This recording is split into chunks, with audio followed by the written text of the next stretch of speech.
de una situación sumamente deplorable y lamentable que estaba ocurriendo en San Francisco de Macorís.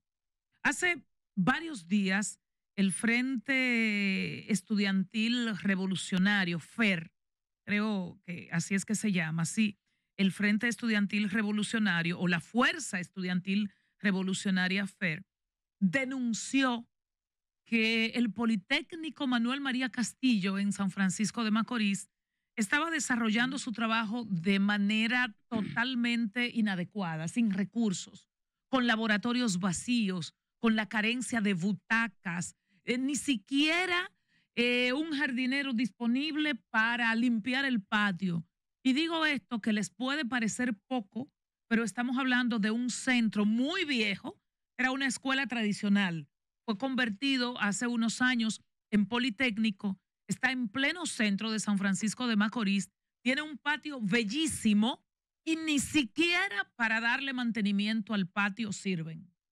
Entonces los estudiantes, no los profesores, porque todos sabemos cuál es la agenda del ADP, pero los estudiantes formados alrededor de este frente denuncian la situación y también denuncian que Nicolás Vázquez, que es el director del centro, ni siquiera va al centro, porque él a la vez es docente universitario y ellos dicen que necesitan que cambien al profesor, porque el profesor Nicolás Vázquez no es gerente. Al director. Sí, no es gerente, no diligencia, no actúa. Fue una denuncia, en San Francisco hubo mucho eco a la misma, pero ya desde antes de ayer, desde el pasado lunes, ese es el panorama. El panorama es de que no solo no hay docencia, sino que hay toda una movilización, en algunos aspectos hasta violenta, alrededor del centro que está ubicado en el sector Capotillo. Hoy, más temprano, y si el señor director pone el primer video que le indiqué, hoy más temprano, a propósito de esa movilización, del incendio de neumáticos, de la paralización del tránsito, la policía comete lo que voy a definir como un error, aunque yo sé que es algo más que eso. Esa imagen, de hecho, fue extraída de la página de Instagram de esa organización estudiantil que se llama Somos FER, repito, Frente Estudiantil Revolucionario, porque ahí lo que estamos viendo no es un montaje, no es inteligencia artificial, es como miembros de la Policía Nacional, identificados básicamente al cuerpo que es DICRIN, al Departamento de Investigaciones Criminales, que es el DICRIN, entran al interior del centro. Y hay un fuero estudiantil que protege los centros educativos en todo el país. Mucho más cuando quienes están en su interior son estudiantes. En la mayoría de los casos menores de edad. Y hay una manera de gestionar eso. Si esos estudiantes están cometiendo un hecho delictivo con esas protestas, hay maneras de gestionar eso. No, y bajo ningún escenario se debe permitir, bajo ningún escenario se debe entender esa vulneración de ese manto sagrado que es un centro estudiantil. ¿Y a quiénes detuvieron? A estudiantes menores de edad. No a los tigres que estaban afuera quemando las gomas. No hay excusa para eso. Pero mucho menos hay excusa cuando, hasta los baños, mira, ahí es de los baños que están saliendo. Pero mucho menos hay excusa cuando aquí tenemos una policía escolar. ¿O no? Claro. Tenemos una policía escolar, tenemos un presupuesto para la policía escolar, pero es más fácil tener un cuerpo avasallante que no sabe trabajar los temas de adolescencia, los temas estudiantiles, que cuando viene a ver, nunca han ido a un aula, que no saben lo sagrado que es eso.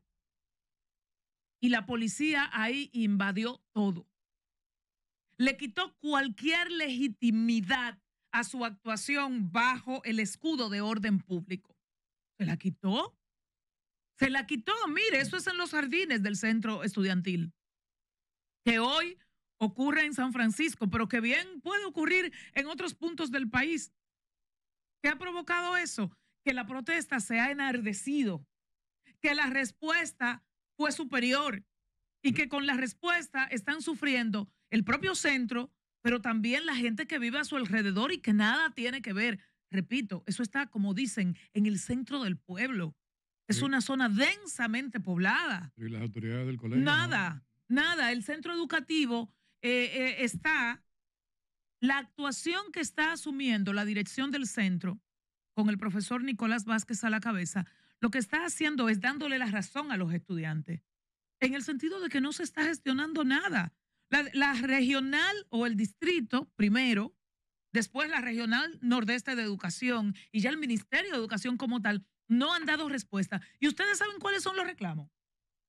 Butacas, que equipen los laboratorios, que designen nuevos profesores, que mejoren las instalaciones eléctricas.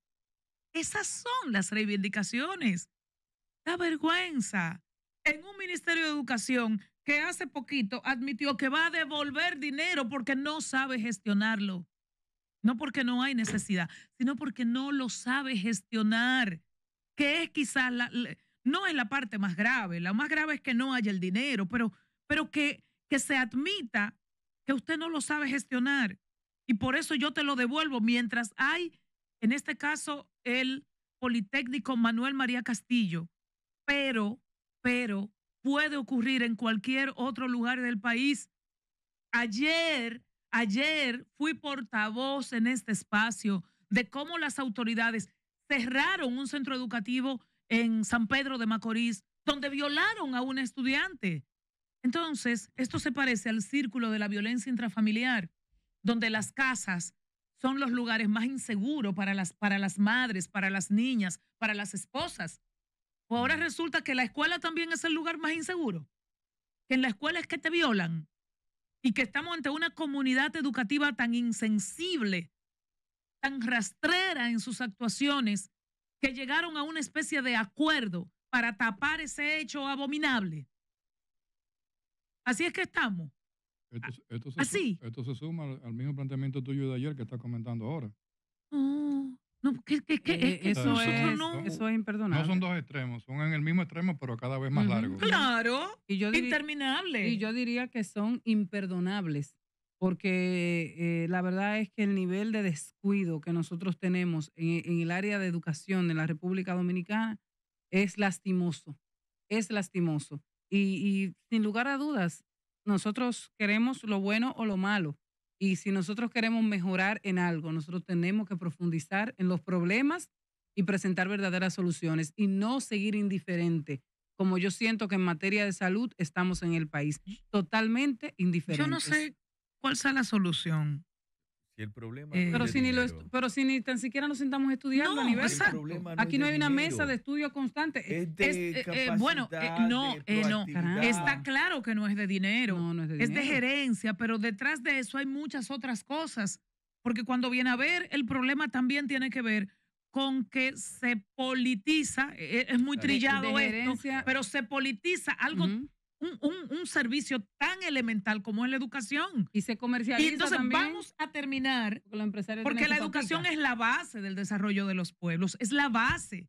Quien está formado, y ni siquiera hablo de bachiller, ni de licenciaturas, ni de PhD, ni de doctorados, quien tiene una formación sólida a niveles básicos y primarios, de primero a octavo, de primero a sexto, partiendo del modelo de hoy. Si tú en esos primeros años de vida tienes una formación integral, mire, no hay manera de que usted sea un ciudadano de quinta o de sexta. No hay manera. Pero si yo no formo a la gente bien, si yo la formo bien, esa persona me va a reclamar derechos, esa persona va a ser líder después, esa persona me va a dirigir el país. Y yo no quiero eso, porque parece que hay un pacto no escrito con la mediocridad. Y la incompetencia. Y si yo tengo una gente formada, yo me voy a ahorrar un dineral, porque si una persona sabe hasta cómo comer y qué comer, sabe hasta el poder de una vacuna, sabe la importancia de guiar de manera correcta, ¿cuánto tú te ahorras? Pero eso se es con educación. De repente yo no sé al acuerdo que tengamos que llegar como país, pero como estamos, no vamos bien. Y lo del Manuel María Castillo en San Francisco de Macorís es un ejemplo mínimo. de las travesuras y de las barbaridades y de la mala gerencia que estamos teniendo a nivel macro, que es el ministerio, y a nivel micro, que son los centros educativos. En el día de ayer yo hablaba en mi comentario sobre el tema de la importancia de la innovación y la educación y de lo que tiene que ver un país. Pero mira, ahora que tú mencionas eso sobre el sistema educativo, pero aquí, de ayer para acá, con el evento de la escuela de Quisqueya, de la violación a la niña de 13 años, Terrible. y este evento de hoy, uno como que encuentra en el camino, como que en el camino, como que apagaron unas luces y nadie ve nada, porque el tema de Quisqueya, vi unos videos esta mañana de familiares hablando, escondiendo la cara y tapando las voces, porque los profesores están amenazando de muerte a la familia si los denuncian. Porque ¿cuál es el problema que ha pasado y que preocupa más? Que hasta esta es la altura del juego, que las autoridades y el Ministerio Público no están apoderados. Porque la Asociación de Profesores, la ADP, lo que ha hecho es que está en un proceso de investigación y ha suspendido, según sus reglamentos, al cuerpo docente y administrativo del mismo colegio para investigar. Pero no es posible que luego de 24 horas de haber denunciado un hecho de tal magnitud, las cosas sigan como que no ha pasado nada, esperando qué momento para actuar desde el punto de vista penal. No, y además de eso, solo agregar a eso, No, iba a cambiar el expediente. que el cierre de ese centro educativo agudiza el mal porque hay estudiantes que no tienen que ver con eso y que ahora están privados de su derecho a recibir educación.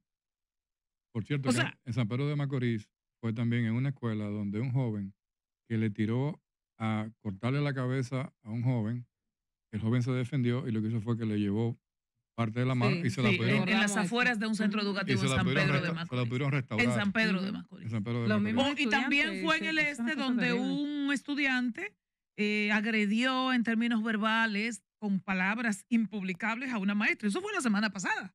Entonces se nos está yendo la mano. Se nos está yendo la mano. Se nos está yendo la mano y seguimos tratando a la educación como cualquier cosa cuando es la base de lo que sea República Dominicana. Hoy no, por lo menos en 30 años. Piense cómo usted quiere ver este país en 30 años. Un país sin educación, no hay dinero que lo salve. No hay dinero que lo salve. No hay político, no hay empresario que lo pueda salvar. Un país sin educación está condenado al oscurantismo, al abismo. Y si quiere un ejemplo, que quizá no viene el caso, pero el ejemplo nuestro está al lado. Está justo al lado. Cambio de tema, y ya casi vamos a la pausa, pero yo no quiero dejar de aprovechar esta oportunidad porque recientemente, el pasado lunes, nosotros repetimos y seguimos como país haciendo lo mismo y lo mismo que no ha dado resultado. Un pacto para cumplir la ley, cosa que a mí me enoja esa. ¿Cómo es posible que nosotros hagamos una ley, la que sea, no importa, y después tengamos que hacer un pacto para cumplir la ley, pero tampoco se cumple? Eso pasó recientemente, eso ha pasado con salud, más recientemente pasó con el pacto eléctrico y lo que se anunció el lunes fue lo mismo con el llamado pacto por el tránsito. Que el pacto consiste en que se cumpla la ley 6317, que es la ley de movilidad y transporte, que es una ley que no se está ejecutando, que no ha nacido bien y que necesita importantes modificaciones. Pero en lo que se modifica, señor presidente, señor director del Intran, señor Milton Morrison, vamos a cumplirla.